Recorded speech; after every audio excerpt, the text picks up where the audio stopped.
in legal consultations. Wills, inheritance take center stage. Succession in a pandemic, our top focus on India today.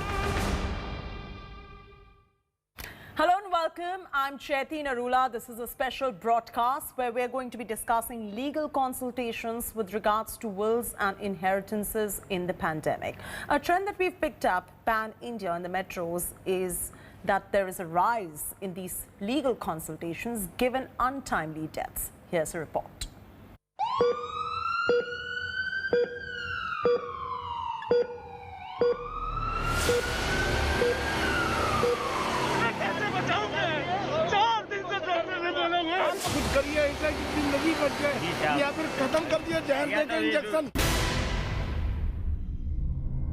The pandemic causes untimely deaths world over. The second wave also indicates a jump in fatality rate in the 31 to 50 age bracket. Many have left the world without a will in place. The younger ones now gear up to make wills given the uncertainty of life in the pandemic. The legal consultations have spiked. Earlier, I used to get call most probably, regarding the properties, like how the property should devolve upon their heirs. Whereas these days, when I get call, you believe those who are under 40, they may not have that much of property. It was like they are terrorized, like whether they will survive or not, whether their, grandfather will survive, the mother will survive, the sister will survive. In the second wave, certainly with the number of deaths, there has been quite an increase in various clients, and it doesn't only include elderly people, even young people in their 40s, etc. Have started making inquiries as regards the law applicable to inheritance, the law applicable to devolution. In the data submitted to the Supreme Court by NCPCR, more than 30,000 children have been put in vulnerable category needing help. This trend seems to be rising in the last 4 months. The spike is mostly concentrated in metropolitan like Bangalore. In comparison, it is lesser in towns across Karnataka. In last 6 to 9 months, there has been steep increase in consultation with regard to heirship and making of the will. Uncertainty created by the pandemic, people want to take care that the family members don't fight on the sharing of the estate. So they take precaution, they make will, deposit with the lawyer's firm. Sometimes they make lawyers as a trustee, etc. So these things are happening nowadays. People are more conscious about it. Every 6 months, one client will come. But for the last 6 months, so every month we are seeing more than 10 people for settlement deed or sale deed. With a huge number of deaths in the second wave of the pandemic, including those of younger people, more and more people are going to lawyers with queries regarding wills and inheritances. People are not just making wills with regard to the distribution of their property after their death, but also setting out detailed guidelines of what will happen to their children, who will be their guardian, and how will their property be used to ensure education and caretaking of the children people leave behind. In New Delhi with cameraman Sachin, this is Anisha Mathur for India Today. I'm being joined on this broadcast by Pragati Nikra. She's a lawyer. Rohan Thavani, lawyer at JNA Law. Anisha Mathur, who is our legal eagle of India Today. Let's begin with Anisha. She's our legal reporter. Firstly, Anisha, you've been reporting on this. Are we really seeing a spike in legal consultations? Many untimely deaths have taken place. Your report that you filed even mentions how younger people are now doing so. Has this been a new phenomenon? Well, from what we're hearing from lawyers across the country, we've been speaking to lawyers in not just in the metro cities, but also in the smaller cities. It is something that has come up in the last 4-5 months, particularly in the urban metro centers, particularly Delhi, Bombay, Calcutta, Bangalore, Chennai.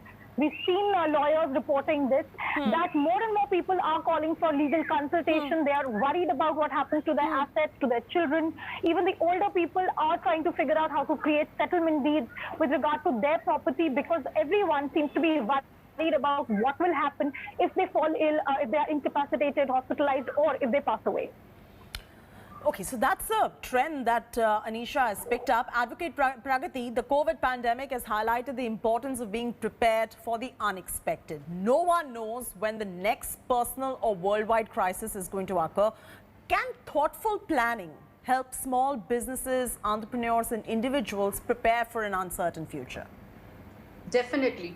Definitely a proper planning at this stage can help them to monitor their businesses and ensure that the business do not fall in the wrong hands. And if you see, like this has become it's become a critical requirement at the moment to ensure that even like for families, like, you know, no one plans for a premature death and it has been like, and mainly it's because of the social taboo and discomfort talking about the future or your death to your and you know, it's very important, like that a proper financial planning can help the entrepreneurs, families, by writing a will or creating a trust or ensuring with a lot of clarity and like to updating their documents. Yeah. So I think that will really help. Advocate Thawani, many people are also making their own wills these days. What are the disadvantages of doing so? Perhaps you can also highlight if there is an advantage of doing so. And also, Advocate Thawani, how important is an executor and a witness to a will? Give us an elaborate answer on this. So first of all, good afternoon, Chaiti. Thank you for having me on your show. To answer your question, yes, it is true that people do make their own wills. We come across it very often in court cases where one side who's fighting over property produces a document and say, okay, this is a will made by such and such person. So advantages or disadvantages, well, it is definitely a disadvantage if you don't know what to put in it. Because a will is essentially correct. You are disposing of your property in favor of somebody. But then there are some other requirements also. So you mentioned two of them, executor and witness. These are very, very important. Because an executor is somebody who will ensure that the provisions of the will are carried out in an unfair, in an impartial and fair manner. So that is something which is important to have. And witnesses are perhaps the most important, because the law mandates that the witness has to attest that the will is made in my presence. And later, if a matter reaches court, then it is these witnesses who have to come and who have to depose before the court that yes, we saw the testator making the will in our presence. Yeah. Without that, the court will not accept that the will is genuine. Right. So this is, of course, if there is a dispute, but one never knows. In today's day and age, property division is one of the most hotly contested things which causes rifts within families. So if you are making your own will, I would suggest it is better you consult somebody and at least find out what are the basic requirements to go into it so that it holds up later in case there is a problem.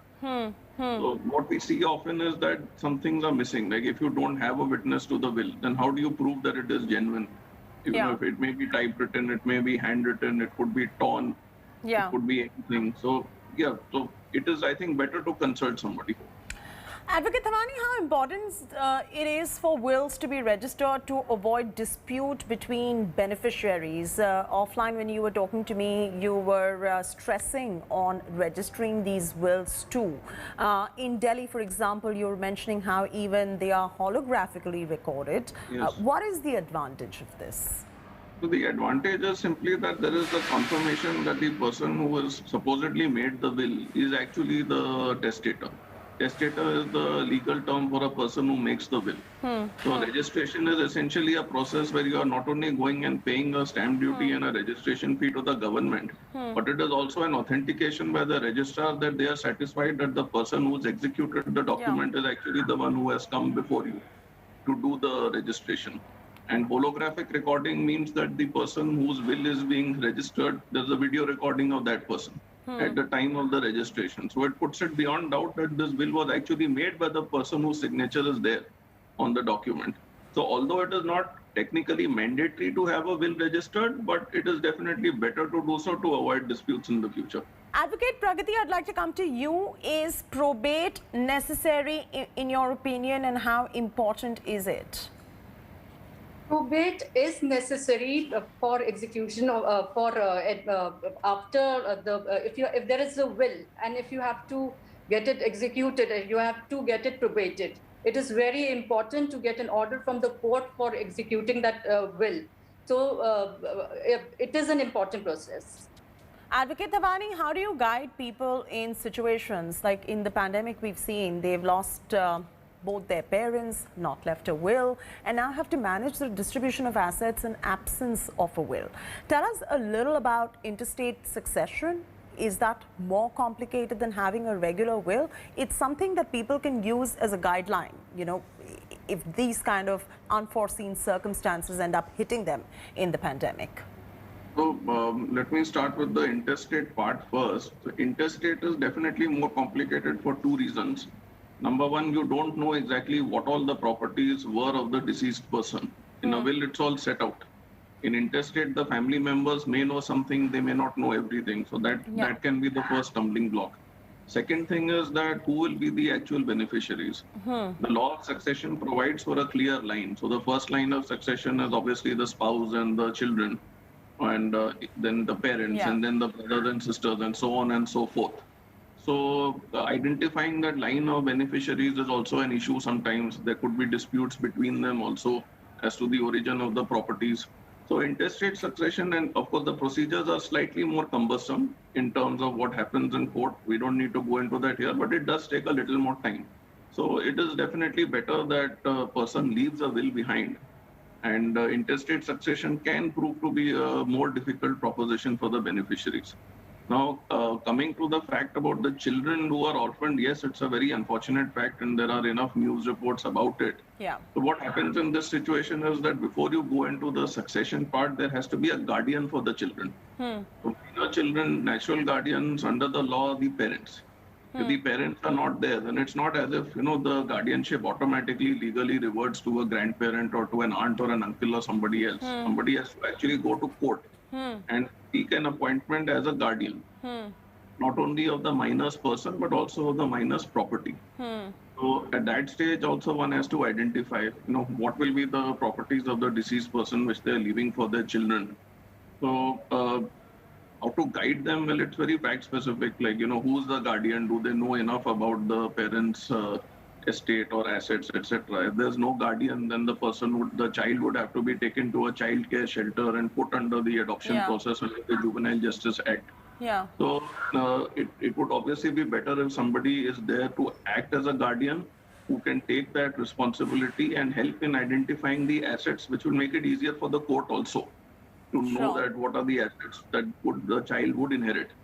Then, you know, so first the guardian has to be appointed, and then the process of transferring the assets has to take place. Right. So even in this situation, it is better, you know, if parents with minor children think about making wills. It will make things easier. That's a very important point and guidance that you've given as a lawyer, that the parents of the minor children, it's important that they should be making their will, especially in the pandemic when life is so uncertain. And hence, you know, we are also reporting as to how this younger ones today, so earlier it used to be people above the age of 50s or 60s or 70s who were making a will, and now you've got people in their 30s and 40s also writing wills just for this very reason. And Isha, you've been reporting extensively on this. Has the pandemic really made this process age agnostic? What are you picking up about the younger ones also drafting a will now? Well, Chaiti, we've been looking at this for the last few days. We've been speaking to lawyers across the country. And yes, it is becoming age agnostic. We are getting reports of people in their 30s and their early 40s making not just wills, but also detailed documents setting out the guardianship line for their children. As one of our guests was just talking about, that somebody can't automatically be a guardian, but the parent can legally in the document set out what they want for their children. They can set out the property, they can set out who they want in the line of guardianship, that if a parent dies, then what happens to the child, what kind of provisions they're setting out for the education of their children, what kind of assets they're leaving behind for the upkeep of the child.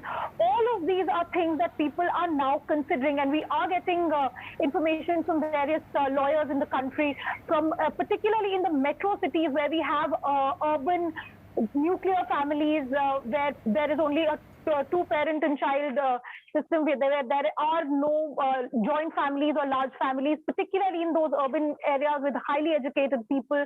More and more people seem to be making these succession documents, settlement deeds in favor of their partner or their child or whoever it is that they want to name as the guardian of their child. We're also seeing that wills are being made by younger people while the older population is making settlement deeds with lifetime interest in their in their property, that as long as I'm alive, so and so person who is taking care of me gets access to this property, and after I die this will happen to my property. This is particularly happening in places where there are older people who have children or siblings who don't live in the same city as them. Absolutely. So a lot of things are changing now because people are getting more worried because of the pandemic. So there's a very interesting trend that you're picking up, Anisha. Advocate Pragati, any important do's and don'ts when it comes to writing wills and inheritances that you would like to guide our viewers with at this point of time, because life is so uncertain at the moment? Writing a will is very simple. You can just do it on a piece of paper. Sign it in front of two witnesses, right? And you really don't need to get it registered. Further, I would say that yes, you should take legal guidance while writing the will so that there is clarity. Then you should specifically mention what portion of your property or your estate you would like to give to one person or to the other person. There could be even within the family, you want to give more portion to one son for certain reasons. You can mention those reasons as well. Further, you can set out guardianship arrangements for minor children. Otherwise what will happen if you can appoint a guardian of your choice. Otherwise it will go, if there is no guardian left for your, and if you've not mentioned about the guardian, the children will go in the hands of your near relative. Yeah. And then they could fall prey to several things you really don't know. Yes. And further, in the absence, the court will appoint a guardian. Right. So at least while you're living, you have a choice to appoint a guardian for your children, right? Yes. Then further, it will help, when you write your will with clarity, it will help to mitigate, the disputes, future disputes or legal challenges.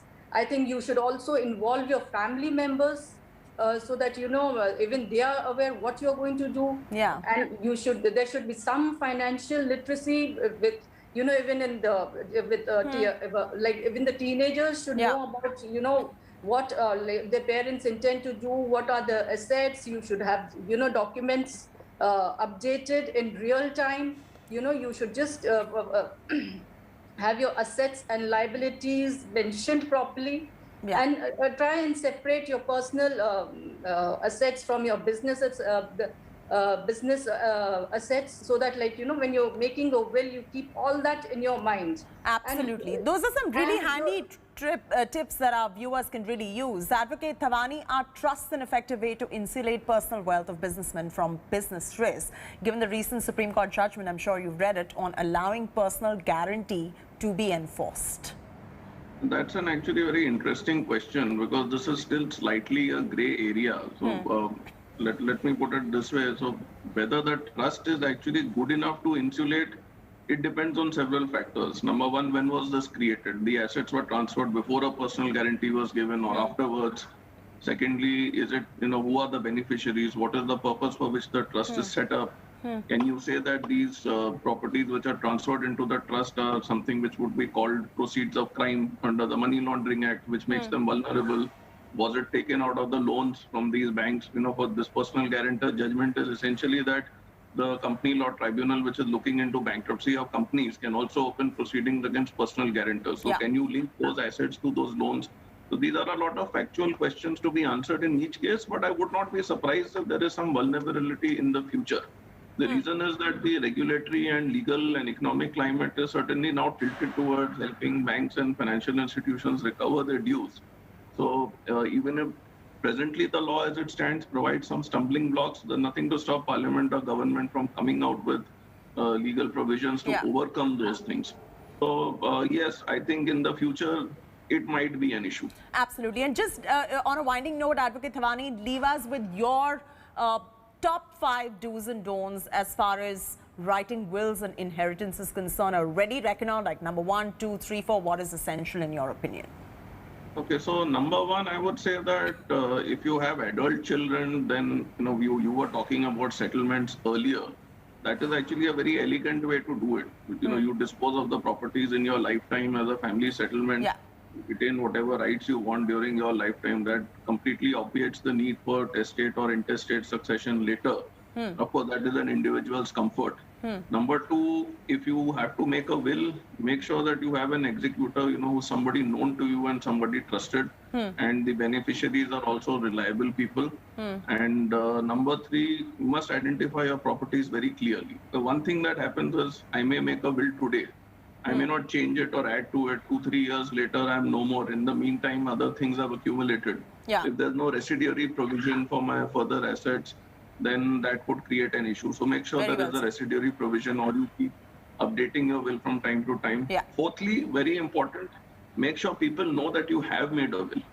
Because one of the major things which comes up in court is that suddenly somebody produces a document and the other family members are like, oh, we had no idea this will is forged. We never knew about it. So if you make a will, you should make it known also. Yeah. So that there's no ambiguity in people's mind that you have made a disposition as per your will. And lastly, I would say, just to come back to the topic of minor children, I think this is very important today because unfortunately in this last wave of COVID, we have lost our own friends in this pandemic at our own age group. So it is important for parents with minor children to now, think about making a provision as soon as they can. Those So are, yes. I would say that. Those are very, very handy tips coming in from Advocate Rohan Thawani on a winding note. I thank you very much, Advocate Thawani, Advocate Pragati, and of course, our legal Anisha, for getting us this entire story and putting it into perspective as well. With that, it's a wrap from me, Chaiti Narula.